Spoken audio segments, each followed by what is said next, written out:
What up, though? This is DJ Rell Life, and I'm about to do the review on Nas's new album that just came out today, July 17th.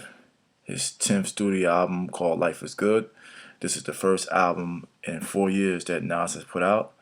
And I'm gonna try not to be as biased as I can, because if anyone knows me, they know that Nas is my favorite MC. But I'm gonna go through the entire CD and tell you guys what I think. Just in case you don't know what it looks like, this is the album right here. I actually did go out and cop it, take a look at it. I'm not one of them guys that just talk about it and won't support an artist. I download it, I check it out. If I like it, I cop it. If I don't, I don't. Um, so, like I said, this life is good. Let me just go down the list, starting from the intro. Well, before we get into that, um, No ID and Salon Remy pretty much did the bulk of the album.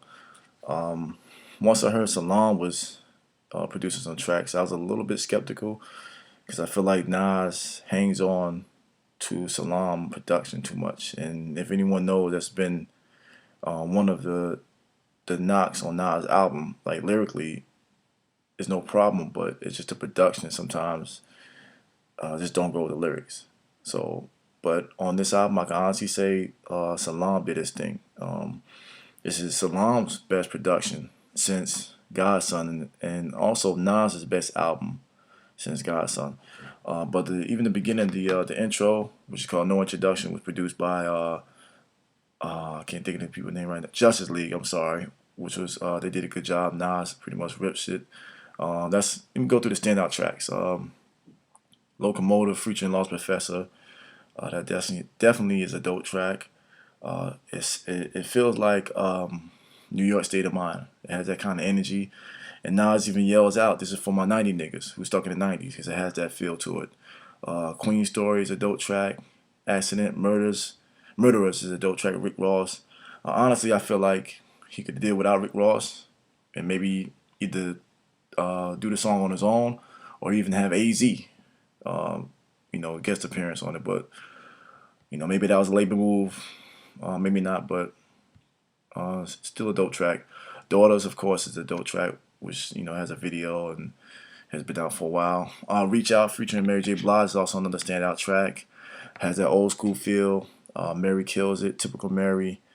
One of the songs I'm not too big on is A World's Addiction featuring Anthony Hamilton. I'm a huge Anthony Hamilton fan, but just wasn't really feeling this song. Summer on Smash featuring Swiss Beats and Miguel. This is a dope record. It should be the next single. If it's not, Def Jam or whoever dropped the ball. If it's not the next single, the track is dope. It's definitely a jump off club banger. It should be on the radio.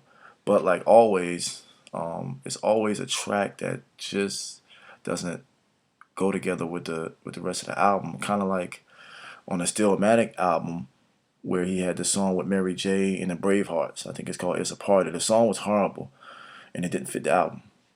Just like on the Nigga album with the Money Makes the World Go Round, I think it's called, with Game and Chris Brown. That's another dope track, but it just didn't fit the Nigga album. And it's kind of the same thing with Someone Smash, even though it's a dope record. It's a good record for the summertime. Um, the Don, of course, has been out for a while. Cherry Wine featuring the late Amy Winehouse is a dope record. It has that soulful feel. Can't go wrong with that. My personal favorite is Bye Baby, where he's talking about his failed marriage with Khalees. It has a nice sample of one of the old guys song. It's just a dope record. He's pretty much opens up about the good, the bad, and the ugly as far as his marriage with Khalees.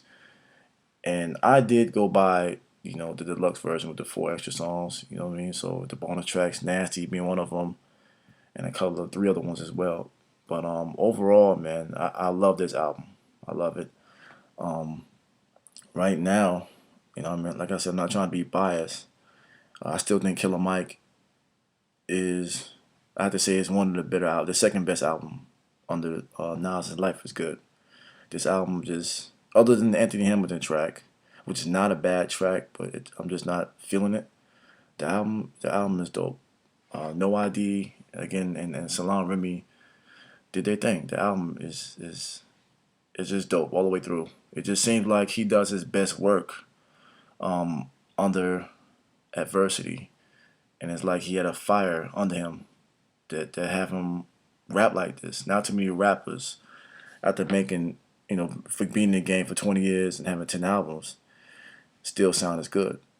You name a rapper who's been in the game this long that can still be consistent and still put out bangers. It's not that many. Maybe Jay-Z. Not that many rappers who've been in the game this long. So, like I said, it's a dope overall album. It's worth the $13, whatever how much it costs. I paid $13.99. Like I said, it's the deluxe version, and you definitely should check it out. It's worth copping. It's staying in the iPod, definitely. And I also want to say, there's a lot of people out there complaining about, there's no good hip hop and hip hop this and that, which I kind of agree. But then you don't go support it. As I said, I'll show it to you again. Go support good music. If you want good hip hop, or if you're tired of hearing what's on the radio, don't listen to it. How can things be heard if you don't go buy it? But you'll go spend that $10, on a bag of weed or a trick with a girl or do something stupid. If you love hip hop, if you embrace the culture, you love the music, and you want to hear good music, go support it. If not, it's not going to be heard. We're going to continue to hear what's on the radio or go by what's on 106 and Park, which is whatever, Waka Flocka, or whoever else that they play on the radio. I don't know because I don't listen to the radio and I don't care. But if it's real hip hop, if it's pure from the essence like how this album is, why not go support it?